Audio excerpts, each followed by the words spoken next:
Et si je vous disais que le Barça va bientôt présenter l'attaque la plus complète d'Europe? Non, je ne parle pas uniquement de Karim Adeyemi, ni seulement d'Anthony Gordon, mais même pas du rêve que représente Julián Álvarez. Je parle d'un effectif dans lequel Hansi Flick va réunir Lamine Yamal avec Rafinha, Anthony Gordon, Karim Adeyemi, Fermín López, Dani Olmo, et on peut encore continuer à rêver d'ajouter encore un ou deux renforts. Le mieux, c'est que cela n'implique pas que certains remplacent d'autres. Cela signifie que le Barça, pour la première fois depuis de nombreuses années, a une équipe capable de se battre à nouveau pour absolument tout. Mais attention, car il y a encore un élément qui peut complètement changer ce mercato. En arrivant à cette partie de la vidéo, vous comprendrez pourquoi Joan Laporta et De Deco poursuivent leurs efforts pour porter le coup décisif. Restez jusqu'à la fin, car aujourd'hui, nous allons analyser tout le marché en détail dans cette vidéo. Des transferts du Barça. Et croyez-moi quand je vous dis que le 11 que nous verrons à la fin de cette vidéo est vraiment enthousiasmant. Chère famille du Barça, aujourd'hui le marché des transferts reste en effervescence. Et en effet, le Barça continue d'avancer pour construire une équipe capable de se battre à nouveau pour tous les titres. Après plusieurs années durant lesquelles le club a dû faire de véritables acrobaties financières, il semble qu'on commence enfin à voir une planification sportive assez claire. Il ne suffit pas de recruter de grands joueurs, il faut intégrer des profils variés pour que le Barça ait la meilleure équipe possible. Et c'est exactement ce que nous voyons. Parce que le Barça avait déjà frappé un grand coup décisif avant le début de la Coupe du Monde avec l'arrivée de l'ailier de Newcastle, Anthony Gordon. Aujourd'hui, il a officialisé l'arrivée de l'Allemand Karim Adeyemi, en provenance du Borussia Dortmund. Et pendant ce temps, nous continuons de rêver de compléter l'attaque idéale avec Julián Álvarez. Mais avant de parler de l'Argentin, procédons par étapes. Parce que je pense que nous ne sommes pas encore vraiment conscients de ce que représente la première grande recrue offensive de ce projet mené par Hansi Flick. Beaucoup de supporters parlent en ce moment d'Adeyemi. Et c'est logique, il vient tout juste de devenir un joueur du Barça. Mais le projet offensif de Hansi Flick a commencé bien plus tôt.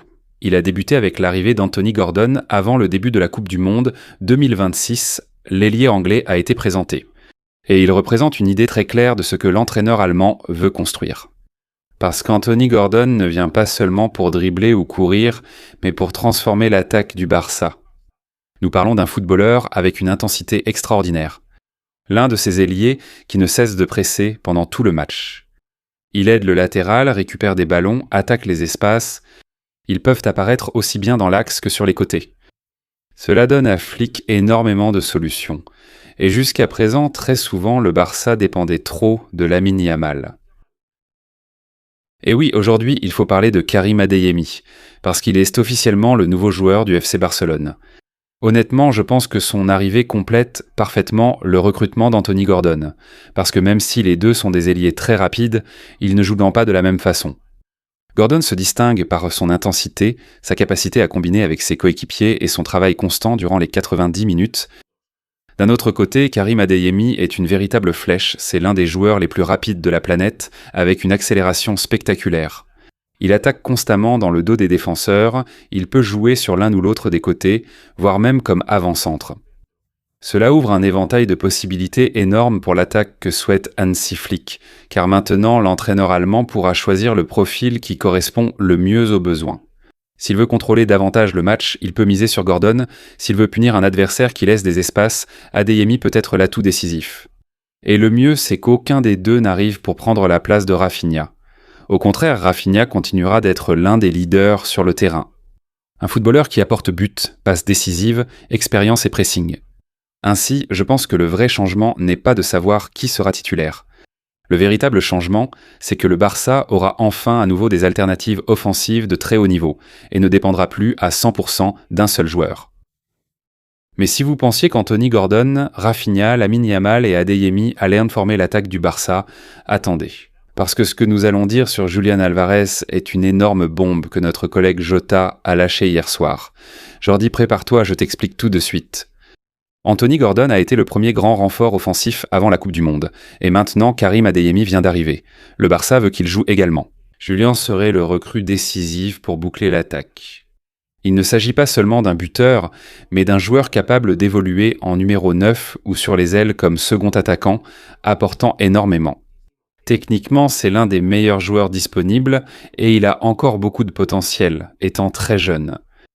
Mais la grande question est souvent la suivante. Comment Julián Álvarez pourrait-il arriver au Barça ? Attention car ces dernières heures, une information très intéressante est apparue et pourrait avoir beaucoup de sens, selon ce que rapporte Jota. Jordi vient d'expliquer que l'Atlético de Madrid verrait d'un très bon œil l'arrivée de Ferran Torres, le héros de la sélection espagnole. Ferran Torres, qui semble ne pas vouloir renouveler son contrat avec le Barça, a une clause qui obligerait le Barça à verser une commission très importante à Manchester City. Je pense aussi qu'il est mécontent car il n'a pas eu le temps de jeu souhaité. Et on parle d'un intérêt du Paris Saint-Germain, mais attention parce que l'Atlético de Madrid pourrait aussi entrer en scène. Et c'est précisément là que pourrait s'ouvrir cette grande porte, cette opportunité pour que Julián finisse par arriver au Barça. J'insiste, nous parlons d'une information journalistique, et c'est peut-être là que se situe l'enjeu. Parce que si finalement l'Atlético de Madrid parvient à un accord avec Ferran Torres, le club rojiblanco verrait d'un bon œil l'arrivée de Julián au Barça. Par conséquent, il perdrait un joueur qui a toujours répondu présent, mais il gagnerait un autre jeune, une star espagnole, un joueur qui vient de nous sacrer champion du monde. Donc attention, si cette opération se réalise, on parlerait d'un énorme coup de tonnerre. Ferran à l'Atlético de Madrid et, d'un autre côté, Julián finirait par rejoindre le FC Barcelone. Je pense qu'on aurait une attaque incroyable. C'est-à-dire Rafinha, Julián, Lamine Yamal, Anthony Gordon, Karim Adeyemi, ce sont 5 attaquants spectaculaires. Je pense que ce serait quelque chose de merveilleux et donc, famille, une véritable folie. Je pense que si les gens pensent que l'attaque est la seule zone du terrain qui va s'améliorer, je pense qu'il faut aussi attendre, parce qu'au milieu de terrain, on compte sur Pedri, sur Dani Olmo, sur Fermin, sur le bon Frenkie de Jong, qui est blessé. Et je pense que le tour va maintenant revenir au bon Marc Bernal, dont nous allons parler maintenant. Je pense qu'au final, un jeune du centre de formation montera sûrement en défense. Nous allons expliquer, car un nom vient d'être cité et je te dirai qui c'est à la fin de la vidéo. Un joueur champion du monde qui pourrait rejoindre le Barça, je vais te le raconter tout de suite, parce que le succès de ce Barça de Hansi Flick ne dépend pas exclusivement de l'attaque. Si le milieu ne fonctionne pas, avoir les meilleurs attaquants ne sert à rien. Et justement, c'est là qu'apparaît un nom dont j'ai parlé il y a quelques instants, le nom de Marc Bernal, le jeune joueur de 19 ans du Barça, qui va devoir assumer un rôle très important en ce début de saison. La blessure de Frenkie de Jong va l'obliger à avoir à nouveau ce rôle indiscutable au milieu de terrain. Aux côtés d'un homme comme Xavi, comme Pedri, comme Dani Olmo lui-même ou Fermín López. Au milieu de terrain, nous verrons ce qu'il advient de Marc Casado, mais le nom clé reste Mar, le bon Mar. Bernal, avec cette puissance qu'il possède, physiquement et techniquement parlant, c'est un prodige, il doit être un joueur clé pour que ce nouveau Barça fonctionne. Le travail de la direction sportive du Barça vise à avoir non seulement un 11 de très haut niveau, mais aussi un effectif très compétitif qui nous permette de lutter pour la Liga, la Coupe et la Ligue des Champions. Un Barça qui ne l'a plus gagné depuis longtemps et qui rêve de remporter la plus grande compétition continentale. Parlons maintenant de la pièce mentionnée plus tôt. Pour la défense, un homme champion du monde avec l'Espagne qui, selon Fabrizio Romano, a été proposé au FC Barcelone. Nous parlons d'un défenseur central, nous parlons d'un joueur gaucher, nous parlons d'un joueur qui évolue en Liga espagnole, il appartient à l'Atlético de Bilbao et il s'appelle Aymeric Laporte. Champion avec l'Espagne, un Laporte qui pourrait être cette dernière pièce pour équilibrer une équipe ultra compétitive. Ultra compétitif selon le journal Sport et le journaliste Carlos Monfort, du fait qu'il a une clause inférieure à 15 millions d'euros. Ainsi, son partenaire à la Coupe du Monde fut Pau Cubarsí, et s'il rejoignait le camp Barça, ce serait une excellente recrue. Parce que partager avec Cubarsí cette connexion si merveilleuse qui nous a rendus champions du monde, ce serait formidable pour le Barça, et ainsi nous pourrions compter sur Christensen, Araujo, Gérard Martin, Cubarsí et Aymeric Laporte. Je trouve que ce transfert ressemble beaucoup à celui d'Inigo Martinez il y a quelques années. Dis-moi ce que tu en penses, parce que c'est vraiment incroyable. Et maintenant, pour terminer cette vidéo, explose le bouton j'aime, abonne-toi et écris-moi dans les commentaires. Quelle recrue manque, selon toi, à ce Barça ? Passons au 11 qui nous resterait si tout ce dont nous parlons se réalise. Dans les buts, Johan Garcia. En défense, à droite, Georges Koundé. En défense centrale, Cubarsí avec Aymeric Laporte sur le côté gauche. Il nous resterait Joao Cancelo.